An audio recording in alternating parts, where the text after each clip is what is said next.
మొదటి వచనం నుండి వాక్యాన్ని ధ్యానిద్దాం. మరియు యెహోవా మోషేతో ఇలాగ సెలవిచ్చెను,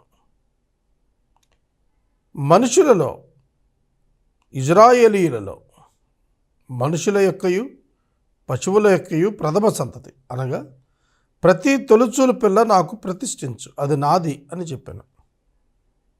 చూడండి, ఇశ్రాయేలీయులలో జంతువులలోనే కానీ మనుషులలోనే కానీ తొలిచూలు దేవునిది. తొలిచూలు దేవునిది. తొలిచూలును గురించి ఒక మాట మీకు గుర్తుండాలి. అదేమిటంటే, ఇజ్రాయేలు 12 గోత్రాలు. 12 గోత్రాలలో ప్రతి ఇంట తొలిచూలు బిడ్డ మగ సంతానం దేవునిది అవుతుంది. ప్రతి తొలిచూలును విడిపించుకునేందుకు గాను దేవుడు ఏర్పాటు చేశాడు. ప్రతి ఇంట తొలిచూలును తీసుకుని వచ్చి ఒక పని నిమిత్తం చేయటం కష్టం కనుక ప్రభువు ఏం చేశారంటే, తొలిచూలులకు బదులుగా లేవీయులను ప్రత్యేకించుకొని తన కొరకు ప్రతిష్ఠించుకున్నారు. ఎందుకు తొలిచూలు నాది అని చెప్పాడు? వారు మిగిలిన కుటుంబాన్ని రిప్రజెంట్ చేయాలి దేవుని ఎదుట. వారు దేవుని పక్షంగా ఆ ఇంటి వారికి సేవ చేయాలి. వారిని దేవుని ఎదుట ప్రత్యక్షపరచాలి, దేవుణ్ణి ఆ కుటుంబం ఎదుట ప్రత్యక్షపరచాలి. Just like a mediator between God and the family. ఒక కనెక్టర్గా ఉండాలి. అందుకు దేవుడు తొలిచూలును ఏర్పాటు చేసుకున్నాడు. తొలిచూలు బలాన్ని సూచిస్తుంది. తొలి సంతతి బలము. యాకోబు రూబేనునితో గూర్చి మాట్లాడుతూ అంటాడు, నా ప్రథమ బలం నీవు అంటాడు. బలము strength of a man is first bond. కనుక దేవుడు ప్రథమ బలాన్ని కోరుకుంటాడు, ప్రథమ ఫలాన్ని కోరుకుంటున్నాడు. గర్భఫలము యెహోవా ఇచ్చు బహుమానం. కనుక ప్రతి తొలిచూలు దేవునిదే. అలాగే జంతువులలో కూడా దానిని లేవీయులకు వెలకట్టి ఇచ్చి చెల్లింపుగా దాన్ని వసూలు చేసుకోవాలి, అనగా విడుదల చేసుకోవాలి. దాని మీద వారికి హక్కు ఉండదు, దాన్ని కొనుక్కోవాలి. తొలిచూలుని లేవీయులకు డబ్బు కట్టుట ద్వారా విడిపించుకోవాలి. కాబట్టి తొలిచూలు దేవునికి చెందినదిగా, ప్రథమ బలము దేవునికి చెందినదిగా, ప్రథమ స్థానము దేవునికి చెందినటువంటిదిగా లెక్కించబడుతుంది. సమూయేలు తల్లి హన్న తన తొలి బిడ్డను దేవునికి వాగ్దానం చేసింది, నీ సేవ కొరకిస్తాను అని. కనుక తొలిచూలు ఎప్పుడూ దేవునిదే. దాని స్థానంలోనే 12 గోత్రాలలోని తొలిచూలులకు బదులుగా లేవీ గోత్రాన్ని దేవుడు ప్రత్యేకించుకున్నాడు. అది నాది అని చెప్పాడు. దేవుడు నాది అంటే ఇక అదే ఆయనదే, మాట్లాడటానికి వెళ్ళలేదు. 3వ వచనం, మోషే ప్రజలతో ఇట్లు అనెను, మీరు దాస్యగృహమైనటువంటి ఐగుప్తు నుండి బయలుదేరి వచ్చిన దినమును జ్ఞాపకం చేసుకోండి. యెహోవా తన బాహుబలము చేత ఐగుప్తులో నుండి మిమ్ములను బయటికి రప్పించెను. పులిసినది ఏదియు తినవద్దు. పులిసిన పిండి అపవిత్రమైన బోధకు సూచన, అపవిత్రతకు సూచన. పులియనిది పరిశుద్ధతకు సూచన. పులియని రొట్టెతో చేయబడినటువంటి రొట్టెలు భుజించమన్నప్పుడు విశ్వాసి పవిత్రమైనటువంటి బ్రతుకు కలిగి ఉండాలనేది చెప్పబడుతుంది. యేసుక్రీస్తు ప్రభువు యొక్క శరీరము పాపరహితంగా ఉంది. మన శరీరాలు పాపానికి అమ్మబడ్డాయి. పాపము యొక్క స్వభావం మనలో నివసిస్తుంది. Until death it continues in our life and body. మన జీవితంలో, మన శరీరంలో మరణ పర్యంతము పాపము యొక్క స్వభావం కొనసాగుతూనే ఉంటుంది. కానీ యేసుక్రీస్తు యొక్క శరీరంలో పాపం లేదు. ఆయనకు సాదృశ్యం పులియని రొట్టె, పరిశుద్ధతకు సాదృశ్యం పులియని రొట్టె. పులియని రొట్టె అనగా పొంగనటువంటిది, పరిశుద్ధమైనటువంటిది, భుజించవలను, పరిశుద్ధ జీవితం జీవించవలను అంటానికి సాదృశ్యం. మొదటి నెల అనగా అబీబు అను నెల, నీసాను నెల. ఈ దినమందు మీరు బయలుదేరి వచ్చారు కదా. యెహోవా నీకిచ్చెదనని నీ పితరులతో ప్రమాణం చేసినట్లు కనానీయులకు, హిత్తీయులకు, అమోరీయులకు, హివీయులకు, యెబూసీయులకు నివాస స్థానమై ఉండు పాలు తేనెలు ప్రవహించు దేశమునకు నిన్ను రప్పించిన తరువాత నీవు ఈ ఆచారమును ఈ నెలలోనే జరుపుకొనవలెను. 7 దినముల పులియని రొట్టెల పండగ నీసాను మాసం అనగా అబీబు మాసంలోనే నీవు జరుపుకోవాలి. 15వ తేదీ నుండి 21వ తేదీ వరకు ఈ యొక్క పండుగ జరుగుతుంది. ఇందులో మొదటి దినం, చివరి దినం పరిశుద్ధ సమాజంగా కూడుకుంటారు. దీనిని తినటానికి కూడా కొన్ని ప్రత్యేకమైనటువంటి విధానం గత ధ్యానంలో మనం చూసాం. దేవుడు అంటున్నారు, పాలు తేనెలు ప్రవహించు దేశములోనికి నిన్ను తీసుకుని వచ్చిన తరువాత తప్పక నీవు దీన్ని ఆచరించాలి. ఇది తరతరములకు కట్టడ. 5 రకాల జాతుల పేర్లు చెప్పాడు. వాస్తవంగా కనాను వీరిది. కనాను బైబిల్ గ్రంథంలో హాము, షేము, యాపేతు. షేము సంతానం నుండి అబ్రహాం వచ్చాడు. హాము నుండి కనాను వచ్చాడు. హాము నోవహు యొక్క దిశములు చూచిన కారణంగా కనాను శపించబడ్డాడు. కనాను దాసుడవుతాడని చెప్పబడ్డాడు. ఆ కనాను పేరిట ఉన్న దేశమే కనాను దేశం. అది ఫలభరితమైనటువంటి దేశం, పాలు తేనెలు ప్రవహించేటువంటి దేశం, మోస్ట్ ఫెర్టైల్ ల్యాండ్, చాలా సారవంతమైన భూమి కలిగిన దేశం. ఆ దేశాన్ని దేవుడు తన ప్రజల కొరకు బెస్ట్ ఏరియాగా ఎంచి దానిని ఇస్తున్నాడు. దానిలో ఉన్న వారందరినీ దేవుడే తోలివేస్తాడనేది యెహోషువ గ్రంథంలో నెరవేరినట్లుగా మనం చూడగలుగుతాం. 6వ వచనం, 7 దినములు నీవు పులియని రొట్టెలను తినవలను. 7వ దినమున యెహోవాకు పండుగ ఆచరించవలను. పులియని వాటిని 7 దినాలు తినాలి. పులిసినదేదియు నీ యొద్ద కనబడకూడదు. నీ ప్రాంతాలన్నింటిలో పొంగినదేదియు నీ యొద్ద కనబడకూడదు. మరియు ఆ దినమున నేను ఐగుప్తులో నుండి వచ్చినప్పుడు యెహోవా నాకు చేసిన దాని నిమిత్తం పొంగని రొట్టెలు తినుచున్నానని నీ కుమారునికి చెప్పాలి. ఈ యొక్క ఆచారంలో ఉన్నటువంటి అభ్యాసం ఏమిటంటే, తన తర్వాత తన కుమారులు తెలుసుకొని వారి కుమారులకు తెలియచెప్పేటట్లు ఈ సమాచారం వారికి తెలియచేయాలి. తరము వెంబడి తరము దేవుని యొక్క మాట ఆ విధంగానే కొనసాగుతూ వచ్చింది.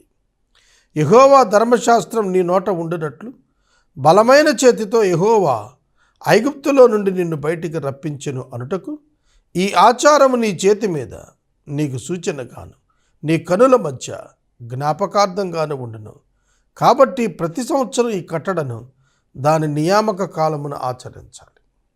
ఖచ్చితంగా ఇజ్రాయేలీయులు ప్రతి సంవత్సరం 3 పండుగలు ఆచరించాలి. అందులో ఇది ఒకటి. ఈ 3 పండుగలలో కుటుంబ యజమానుడైన పురుషుడు ఇజ్రాయేలీయులలో ప్రధానంగా దేవాలయంలో కనపడాలి. ఇది దేవుని యొక్క ఆజ్ఞ. తద్వారా ఆధ్యాత్మికంగా ఎప్పటికప్పుడు అతడు సరిచేయబడుతూ, దిద్దుబాటు చేయబడుతూ ఒక క్రమమైనటువంటి జీవితం ద్వారా తన కుటుంబాన్ని ప్రభువులోకి నడిపించేవాడుగా ఉంటాడు. తద్వారా కుటుంబాలు బాగుపడటం ద్వారా దేశమంతా కూడా ఉత్తమ ప్రమాణాలతో ఉంటుందనేది వాస్తవమైనటువంటి సంగతి. దేవుడు ఐగుప్తు దేశములో నుండి తన బలమైన చేతితో వారిని విడిపించాడు. దేవుని యొక్క బలమైన చేయి వారికి తోడుగా ఉందని మోషే వారికి చెబుతున్నాడు. ఇక 11వ వచనం నుండి 16వ వచనం వరకు చూద్దాం. యెహోవా నీతోనూ నీ పితరులతోనూ ప్రమాణం చేసినట్లు ఆయన కనానీయుల దేశంలోనికి నిన్ను చేర్చి దానిని నీకు ఇచ్చిన తరువాత, గుర్తుపెట్టుకోండి, కనానులో ప్రవేశం వారంతట వారికి కాదు, వారి శక్తి చేత కాదు. కనానీయులను జయించటం ఇశ్రాయేలీయుల యొక్క వ్యక్తిగతమైనటువంటి శక్తి చేత జరిగేది కాదు. ఇశ్రాయేలీయుల కంటే బలాఢ్యులు కనానీయులు, ఇశ్రాయేలీయుల కంటే అడ్వాన్స్డ్ పీపుల్ కనానీయులు. కానీ కనానీయులను వారు జయిస్తున్నారంటే యుద్ధం చేత కాదు, దేవుని చేత జయిస్తున్నారు. వారి యుద్ధాలన్నీ కూడా విచిత్రమైనటువంటి యుద్ధాలు.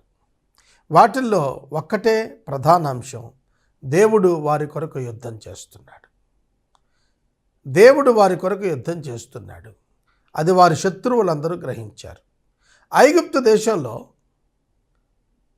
ఐగుప్తు యొక్క ప్రధాని, ఐగుప్తు యొక్క రాజు ఫరో, అతని సేనలు యెహోవా తన ప్రజల పక్షంగా మనతో యుద్ధం చేస్తున్నాడు, ఆయన ఎదుట నుండి పారిపోదాం రండి అని చెప్పుకున్నారు.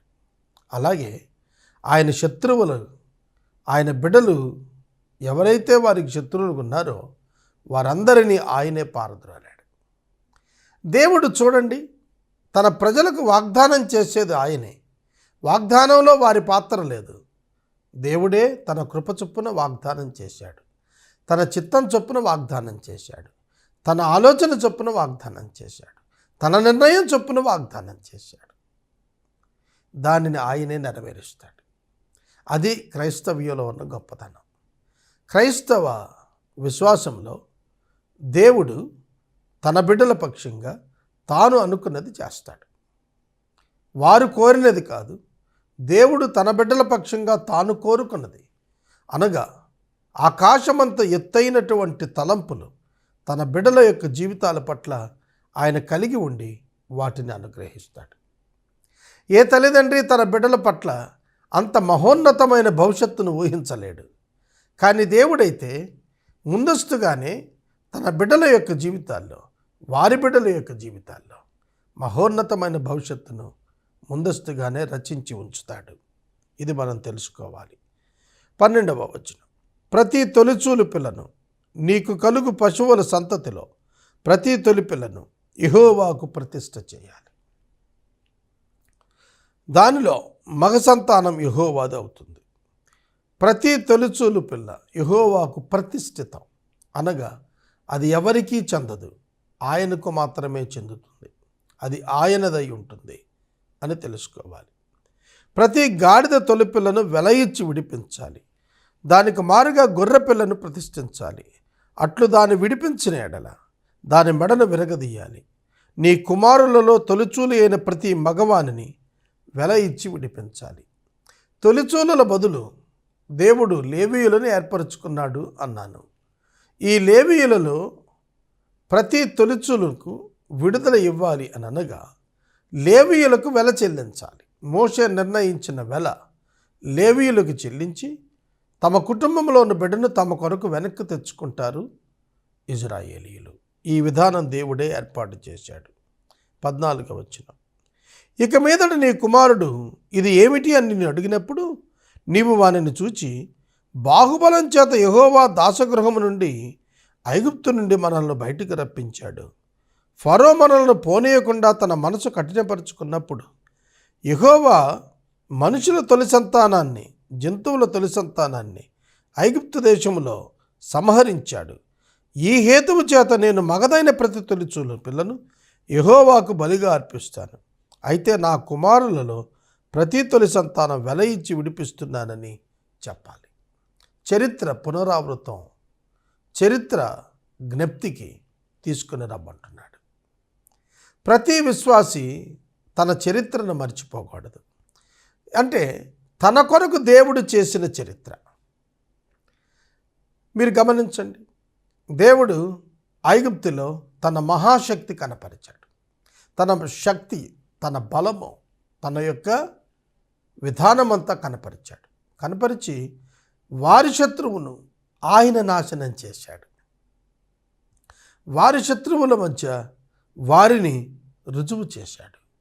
వారు తన బిడ్డలని రుజువు చేశాడు.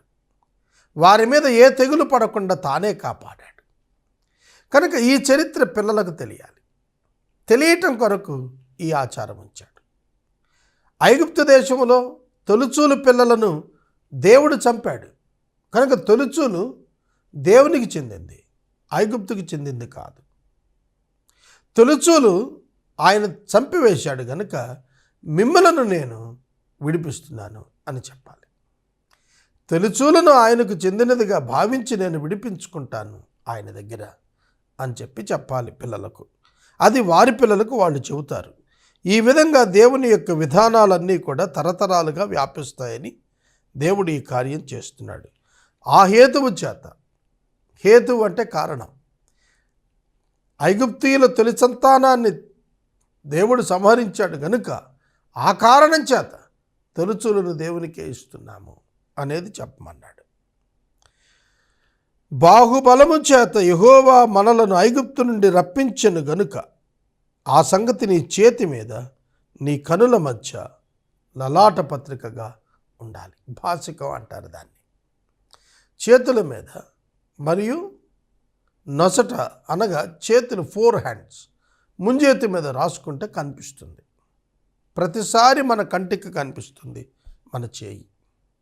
కనుక every time it must be appear before your hands, before your sight. నీ యొక్క కనుల ఎదుట నీ చేతుల మీద వ్రాయబడినది నీకు నిత్యము కనిపిస్తూ నీవు మరొక జ్ఞాపకం ఉంచుకునేటట్లు అది ఉండాలి. 2, నీ కనుల మధ్యన లలాట భాసికం, లలాట పత్రికను భాసికం. కనుక మీరు భాసికం అంటే తెలుస్తుంది. హైందవ వివాహాల్లో భాసికం అని కడతారు. అంటే 2 కనుబొమ్మల మధ్యన ఉండేటట్లుగా ఆ యొక్క సందేశాన్ని అందులో ఉంచుతారు. చూడండి, ఆ సందేశం నిత్యము నీ కనురెప్పల మధ్య నీకు కనబడుతూ ఉన్నది అని జ్ఞాపకం ఉంచినట్లు ఈ సందేశం చెప్పమన్నాడు. అనగా ఇది మరువబడక జ్ఞప్తి ఉంచుకొనవలసినది. దాని కొరకై నీవు శ్రద్ధ తీసుకోవాలి. మానవ హృదయం మరుపునకు గురవుతుంది కనుక గురి కాకుండానట్లు ఈ ఆచారం చేయమన్నాడు. ఇక 17వ వచనం నుండి 22వ వచనం వరకు చదువుదాం. మరియు ఫరో ప్రజలను పోనిచ్చినప్పుడు దేవుడు అంటున్నారు, ఈ ప్రజలు యుద్ధం చూచినప్పుడు భయపడతారు, పశ్చాత్తాపడతారు. ఐగుప్తుకు తిరిగి వెళ్ళిపోదామని ఆశ వస్తుంది. భయం వల్ల అట్లాంటి నిర్ణయం తీసుకుంటారు. ఫిలిస్తీన్ల దేశం సమీపంగా ఉంది. ఆ మార్గాన వారిని నడిపించడానికి దేవుడు ఇష్టపడలేదు. అయితే దేవుడు ప్రజలను చుట్టుదారి అయిన ఎర్ర సముద్రపు మార్గాన్నే నడిపించాడు. చూడండి, మనుషులు వారి ప్రవర్తన వింతగుంటుంది. దేవుడు వారిని 430 సంవత్సరాల పరాయి దేశపు అనుభవం నుండి దేవుడు వారిని విడిపిస్తే మరలా అక్కడికే వెళ్ళాలనుకుంటారు భయం వల్ల. భయము దాస్యాన్ని కలిగిస్తుంది. దాస్యములోనికి భయం చేత ఒక వ్యక్తి తనంతట తానే వెళ్ళిపోవాలనే నిర్ణయం తీసుకుంటాడు. అట్లాంటి నిర్ణయం తీసుకోకుండా ఉండటానికి దూరపు మార్గం, చుట్టు మార్గాన్ని దేవుడు ఎంచుకున్నాడు. సమీప మార్గంలో వెళితే ఆ పరిస్థితులను బట్టి తట్టుకోలేరు. అవి యుద్ధ సమయంలో వచ్చేటువంటి పరిస్థితులు. ఎన్నడూ యుద్ధాలను చూడనటువంటి ఇజ్రాయేలీయులు యుద్ధం వస్తే పారిపోతారు, భయపడతారు, దాస్యాన్ని కోరుకుంటారు. ఎందుకు? ఐగుప్తు దేశంలో కొంచెం ప్రెషర్ పెంచగానే, ఒత్తిడి పెంచగానే ఫరో అతనికే లోబడి మోషేకు తిరుగుబాటు చేశారు ఇజ్రాయేలీయులు. కాబట్టి దేవుడు వారి హృదయాన్ని ఎరిగినవాడుగా కనబడుతున్నాడు. వారి బలహీనతను ఎరిగినవాడుగా కనబడుతున్నాడు. వారి భవిష్యత్తును ఎరిగినవాడుగా కనబడుతున్నాడు. వారి తలంపులను ఎరిగినవాడుగా కనబడుతున్నాడు. వారి యొక్క పరిస్థితి ఎరిగినవాడు గనుక దేవుడు ఎర్ర సముద్రపు మార్గాన్ని ఎంచుకున్నాడు. ఆ మార్గాన్నే వారిని నడిపించడానికి ముందుకొచ్చాడు. దేవుడు ఎంత బలవంతుడైనా మానవుని యొక్క బలహీనత వలన కలిగే పరిస్థితులను ఆయన పరిగణలోనికి తీసుకుని వాటి కొరకు తను తన ప్రణాళికను వారి పట్ల ఏర్పాటు చేస్తున్నట్లు ఇక్కడ మనకు అర్థమవుతోంది. 18-19 వచనాలు. ఇశ్రాయేలీయులు యుద్ధ సన్నద్ధులై ఐగుప్తులో నుండి బయలుదేరి వచ్చారు. మరియు మోషే యోసేపు ఎముకలను తీసుకుని వచ్చెను. ఆదికాండము గ్రంథం 50వ అధ్యాయం 25వ వచనం దగ్గర మనం చూస్తున్నప్పుడు యోసేపు ఇశ్రాయేలీయులతో చెప్పాడు, మన దేవుడు నిశ్చయముగా మనలను చూడవస్తాడు. మీరు ఈ స్థలము నుండి బయటికి తీసుకుని పోబడతారు. మీరు వెళ్ళినప్పుడు నా ఎముకలను తీసుకుని వెళ్ళండి. నన్ను ఈ స్థలములో పాతి పెట్టవద్దని చెప్పినప్పుడు అతనిని ఒక పెట్టెలో పెట్టి భద్రం చేశారు. ఆ ఎముకలు మోషే తీసుకొని వచ్చాడు. ఆ ఎముకలను మోషే సమాధి చేసినట్లుగా మనకు బైబిల్ ఆధారం ఇస్తూ ఉన్నది. అప్పుడు మీరు నా ఎముకలను ఎక్కడి నుండి తీసుకుని పోవాలని ఇశ్రాయేలు చేత రూఢిగా ప్రమాణం చేయించుకున్నాను. వారు సుక్కోతు నుండి ప్రయాణం అయిపోయారు. అరణ్యము దగ్గర ఏతాములో దిగారు. వారు పగలు మరియు రాత్రి ప్రయాణం చేయనట్లుగా యెహోవా త్రోవలో వారికి నడిపించడానికి పగటివేళ మేఘస్తంభంలో, రాత్రివేళ అగ్నిస్తంభంలో ఉండి వారికి ముందుగా నడుస్తూ వచ్చాడు. దేవుడు తన ప్రజల కంటే ముందుగా నడుస్తాడు. వారితో ఉంటాడు, వారికి ముందుగా నడుస్తాడు. వారు నడుచుటకు కావలసిన పరిస్థితులు ఏర్పరుస్తాడు. పగటివేళ ఎండ దెబ్బ తగలకుండా మేఘస్తంభంగా, రాత్రివేళ చీకటి కనబడకుండా ఉంటుంది కనుక అగ్నిస్తంభంగా 24 hours వారి ప్రయాణం సాగేటట్లు దేవుడు శ్రద్ధ తీసుకున్నాడు. మన ఆధ్యాత్మిక జీవితంలో మన పరిస్థితులు ఎరిగిన దేవుడు తన కృప చొప్పున పగటి పరిస్థితులలో పగటివేళ, రాత్రి పరిస్థితుల్లో రాత్రివేళ ఏది అవసరమో అది దానిని ఆయనే అనుగ్రహిస్తూ ఆయనే ముందుండి నడిపిస్తాడు. ఆయన పగలను తీసేయలేదు, మేఘస్తంభాన్ని ఇచ్చాడు. రాత్రి తీసివేయలేదు, అగ్నిస్తంభాన్ని ఇచ్చాడు. సముద్రాన్ని తీసేయలేదు, మార్గములో దారి ఏర్పరిచాడు. కనుక మనమైతే పగలను తీసేయి, రాత్రి తీసేయి, సముద్రం తీసేయి, చీకటి తీసేయి అంటాం. అలా కాదు, ఆయన మార్గాలను ఏర్పరిచేవాడు. ఆయన తన బిడ్డలకు నడవ మార్గం ఏర్పాటు చేసేవాడు. నడుచుటకు వీలు కలుగు చేసేవాడు. నడుచుటకు మార్గము కలుగు చేసేవాడు. అందుకే 90వ సంకీర్తనలో ఆయన తన సేవకుడైన మోషేకు తన మార్గములను కనపరిచెను అని వ్రాసింది.